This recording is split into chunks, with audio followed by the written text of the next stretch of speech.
Pasaron 16 minutos de la hora 12, la temperatura 9 grados 2 décimas, hay mucho viento, un día de frío y recordemos que la máxima está anunciada en 13 grados, se aguarda para las primeras horas de la tarde, pero bueno, el viento también hace que sea una jornada fresca y de frío en este momento. Vamos a hablar ahora con Alberto Gallo Llorente, que es un dirigente de la Sociedad Rural Argentina, una voz nuevejuliense, perdón, una voz importante del campo, también con influencia en la sociedad rural argentina. Tema central es las recientes medidas del gobierno. Ya se adelantó este sector y dijo que son aisladas e insuficientes. Alberto, buen día. Gustavo Tinetti. ¿Por qué esta calificación a las decisiones del gobierno nacional? ¿Qué tal, Gustavo? Buen día. Bueno, mirá, yo creo que ya se han expresado varias voces, vamos a tratar de ser lo más claro posible. En definitiva, este 3%, primero que es medio como sabor a poco, y después otra cosa que en realidad la medida más importante, y es la que hablaron, es no hacia el productor, sino hacia los exportadores. Vos pensás que quedará un 20-25% de la cosecha del año pasado en bolsas en manos de la producción, y mucho ya se ha exportado, pero hay se calculan unas 10 millones de toneladas en manos de los exportadores que ya le han pagado al productor. Y ellos no tienen plazo para cerrar cambio con esa mercadería, con los dólares denunciados. Entonces, en una palabra, ayer, por lo que tenemos informado, el presidente Alberto Fernández se reunió. Vos pensás que los exportadores son 4 o 5 los que manejan todo el mercado argentino, y pidiéndoles y tomando un compromiso, digamos, de mutuo, que si el gobierno también daba ese 3% de retenciones menos, que los exportadores liquidaran las divisas. En realidad se hace eso. Pero de todo esto, el productor la vamos a ver pasar. Primero por varios motivos. Ya está vendida gran parte de la cosecha. Después, lo que estaría sin vender, que está en las bolsas. Vos sabés que además hoy tuvimos la mala suerte como país, no tiene nada que ver el gobierno, que las dos noticias importantes internacionales, el precio del petróleo y la enfermedad del presidente de Estados Unidos, que se confirmó que tiene COVID, hizo que las bolsas y los mercados bajaran. En una palabra, si el mercado internacional baja un 3%, por poner un ejemplo, y el gobierno nacional saca 3% de retenciones, en las pizarras del día capaz que es el mismo precio. Entonces, ese efecto buscado que el productor que tenía soja sin vender la venda con la tentación que en el mes de octubre iba a tener una ventaja de tener 3% de retenciones, se va a diluir. Por eso es que es un tema complicado, pero por eso las entidades gremiales se pidieron diciendo que esto no era efectivo, que tiene sabor a poco. Bien, bueno, esto hasta ahora no está teniendo incidencia en el productor por esta explicación que vos hiciste, que ya ha habido una venta. Sería en todo caso a las futuras operaciones y las que están pendientes, obviamente. Eso del lado del vista del productor. Claro, del lado sí, de sí. vista de los exportadores, tienen mercadería comprada al productor y que ellos podrían liquidar las divisas de eso. Ahora, ¿qué pasa? Yo creo, esto es una opinión personal y por lo que hemos estado conectados, que ha habido ese compromiso que yo decía de parte del presidente de bajar 3% de las retenciones contra el compromiso que si esa baja se daba, los exportadores liquidaban divisas. Porque acá, es decir, están los dólares, vamos a llamar un solo bloque de dólares que están dando vueltas, que es lo que necesita el país que ingresen esas divisas al país. Son las soja que tiene el productor en el campo, en los bolsones, sin vender por un lado, y la soja que tiene comprada la exportación, que se calculan 10 millones de toneladas, que está en manos de los exportadores, que las han declarado, que las tienen, que todavía tienen los dólares ingresados, pero no han liquidado el cambio, no han cerrado el cambio. El gobierno les prometió este 3% de rebaja para que cierren cambio. Eso yo creo que la exportación, si es un compromiso, lo va a cumplir, pero va a servir, si esto funciona, para un mes o 40 días, porque en realidad serán 1.000 o 2.000 millones de dólares, y con la fuga de divisas que hay por distintas fuentes, por el cepo, por en definitiva mercadería que los importadores están ingresando. Es decir, va a ser un remedio muy cortito. Esto no va a ser ni un plan económico ni una solución a largo plazo. Bien, ¿y cuál sería, visto desde un punto de vista más social, parecería ser que el gobierno quiere tener un gesto de acercamiento con un sector tan importante de la producción como es el rural o el campo, Pero a la luz de esto que vos estás mencionando, ¿cuál sería un punto concreto y efectivo para una solución y que esto empiece a marchar? Mirá, de hablar de reducción de retenciones tiene que ser un cronograma de reducción y no con un plazo que por 30 días. Lo serio para entusiasmar al productor que haga más superficie y que ponga mayor tecnología, es decir, por ejemplo, vamos a bajar ahora inicialmente un 5% y por mes se va a bajar el 1% más. Cosa de que pasado un año tengas 12 o 15% menos de retenciones. Eso con un compromiso que se cumpla, la producción va a responder en ese sentido. O también, porque se hablaba de esta posibilidad que no se dio finalmente, que le den a la producción una reducción, un bono que pueda ser aplicado a las ganancias de 2020. ¿Qué quiere decir eso? Que si bien no te den la plata en el momento, te dan un papel que llegado el momento de pagar impuestos el año que viene, ese bono el productor lo pueda utilizar. Es decir, buscar una fórmula que sea efectiva económicamente. Pensemos una cosa, el productor hoy, el dólar lo está cobrando en la soja 55 pesos. Y vos sabés que hay distintos tipos de dólar, Tal cual. pero el contado con liquidación que está en 120 pesos, el blue está en 145, el que tiene mercadería, que sabe que en el mundo valen dólares, exigirle que lo venda a 55 pesos el dólar, yo creo que es como demasiado. No es una retención del 30%, sino que supera el 70-80%, ¿no? Obviamente. Bueno, también entre las medidas figuran, por un lado, el estímulo de créditos hacia el banco, hacia los bancos. Estas tasas son suficientes, también están acordados, porque estamos en una situación muy particular a la luz de la pandemia, donde prácticamente a ningún sector le está yendo como desea, mínimamente como desea, ¿no? Mirá, yo creo que no quiero ser pesimista y todo, pero es realista. La situación del país es muy, muy seria, es muy comprometida y no solamente la vemos nosotros, sino que la ven del exterior. Es decir, no vamos a tener crédito, tenemos unas deudas impresionantes, la situación social es muy incómoda, muy difícil, porque hay muchos argentinos, desgraciadamente, que la están pasando muy, pero muy mal. Y el tema es que haya, dentro de todo, y creo que el gobierno en ese aspecto ha tomado el único camino que es posible, que es poner más pesos, billetes, no plata, billetes en el mercado, cosa de que la cosa, dentro de lo que no se genera dentro del marco de la pandemia, por lo menos la gente pueda cubrir sus necesidades básicas. Y que hoy, dentro de todo, vos vas a una góndola de un supermercado, sacás un producto, pasás por la caja y esos pesos te los toman y funcionan. Ahora, eso no es eterno. La emisión, si no, ser rico sería fácil, sería solamente poner dos casas en la moneda, trabajar 25 horas por día Compramos una y maquinita. eso sería muy sencillo. La economía es mucho más complicada que eso, ¿no? Tal cual, tal cual.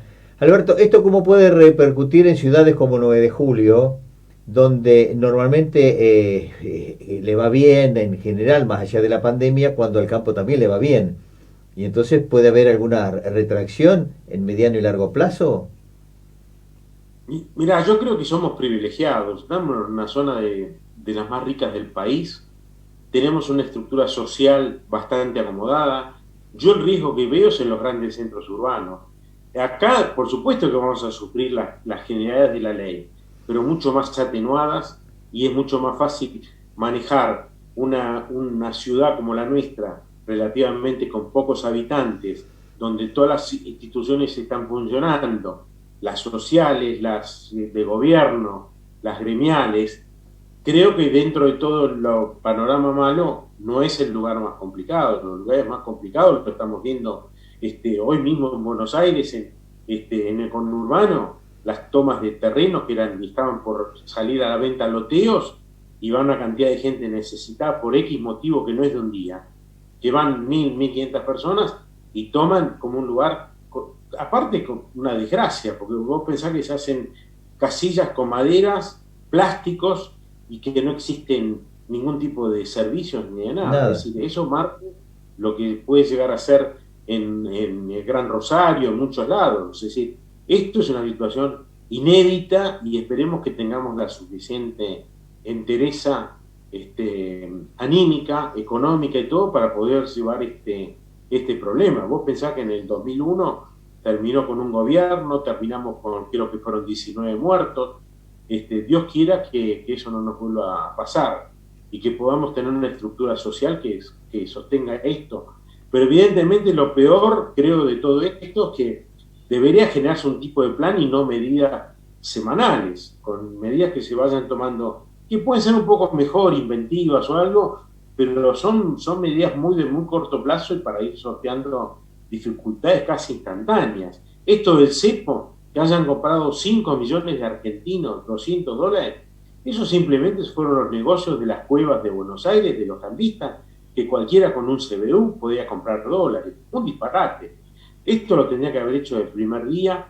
La gente está bien que quiera ahorrar, pero no es el camino ni el dólar, ni venderle a 5 millones de argentinos $200 por mes.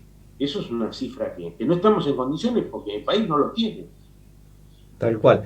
Alberto, la mesa de enlace, tomando el aspecto optimista de tu mensaje que nos estás dejando, sobre todo encontrar un camino alternativo y como política ya, ¿hay diálogo suficiente como para hacer una propuesta de esta naturaleza y en ese sentido ser escuchado considerablemente?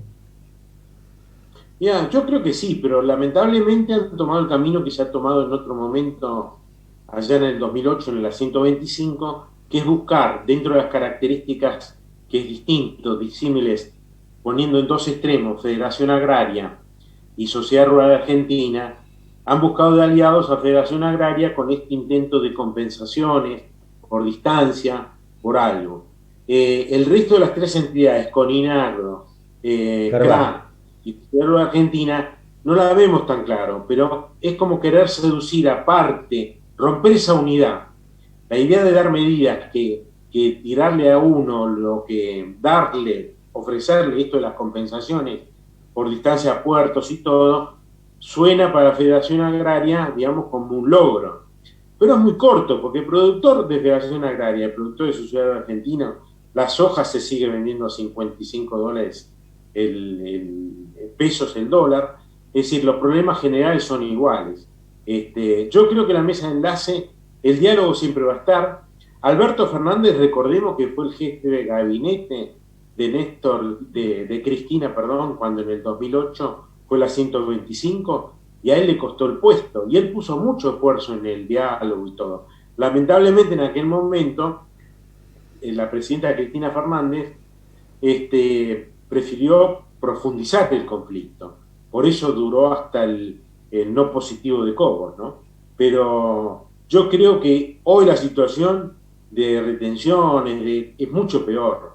Y sin embargo yo creo que también no va a haber, porque no hay margen social como para hacer ni corte de ruta, porque hay muchos argentinos que están mucho peor que los productores agropecuarios.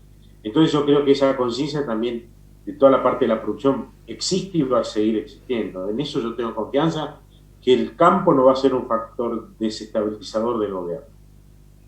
Bien, y por lo tanto de tus palabras surge que puede haber caminos de entendimiento y empezar a encontrar aspectos coincidentes y de acercamiento y políticas de Estado. Contigo alguna vez hemos hablado que una de las cosas que hace falta en la Argentina desde hace muchos años son políticas de Estado esenciales, en muchos aspectos, en la producción, lo tributario y demás. Y venimos como de arrastre, ¿no? Que no se encausa nunca una situación de fondo. Es como vos decís, es así, es decir, en realidad lo que habría que hacer, primero porque el sector agropecuario es el gran generador de divisas, que es lo que hoy la Argentina tiene muy poco. Es decir, el sector energético, vos sabés que todos los proyectos de Vaca Muerta, todo eso está medio como frisados, más por los temas financieros. Entonces, con el principal sector productivo vos tendrías que primero amigarte, después quedar en un compromiso mutuo y después cumplir los compromisos. Yo creo que el campo lo que tiene de gran ventaja, y es una cosa histórica, que responde inmediatamente. Si vos le das un rumbo, una dirección y un mensaje claro, vos en 6, 8 meses tenés más compromiso, más siembra, más tecnología, Hoy estamos a la cabeza, te diría, que no tenemos en ese aspecto nada que envidiar a ninguna parte del mundo. Es más, se venden sembradoras, se vende tecnología, se venden programas de computación al mundo. Entonces, en ese aspecto, yo creo que pelearse o estar enfrentados o no tener diálogo con el sector que más divisas, más rápido y más genuinas son, yo creo que eso habla de una estupidez. Yo creo que por el lado del campo está la predisposición, va a faltar la claridad. Lo que pasa es que recordemos que este gobierno es un gobierno de coalición. Si bien aparentemente es peronista, hay distintas ramas y muchas formas de pensar distintas, de lo que es el kirchnerismo más extremo a lo que es un peronismo más conservador popular. Y como el peronismo no es un partido político, sino que es un movimiento, yo creo que lo primero que se tiene que poner de acuerdo qué es lo que quieren hacer con el país y cómo generar país es interno de la coalición gobernante. Una vez que tengan en claro qué es lo que quieren con la coalición gobernante, es dársela a conocer y tomar un compromiso con los productores. Que los productores siempre estuvimos y vamos a estar dispuestos. ¿Por qué? Porque aparte es nuestro medio de vida y es lo único que sabemos hacer. Entonces, el campo se va a sembrar. Ahora hay que ver con qué tecnología, con qué inversiones, y eso va a ser, depende del mensaje que llegue de parte del gobierno. Bien. Alberto, muchas gracias por el mensaje que nos dejás, la claridad del mismo y bueno, y que ilustrás a quienes te están viendo en este momento de la situación que está reinando hoy en el campo y a la luz de las medidas que ha anunciado el gobierno. Te queremos agradecer el gesto, saludos a todos los integrantes de la Sociedad Rural 9 Juliense a través tuyo y como siempre lo mejor en lo personal, familiar e institucional. Que sigas muy bien. Gustavo, a tus órdenes y muchas gracias por esta posibilidad. No, al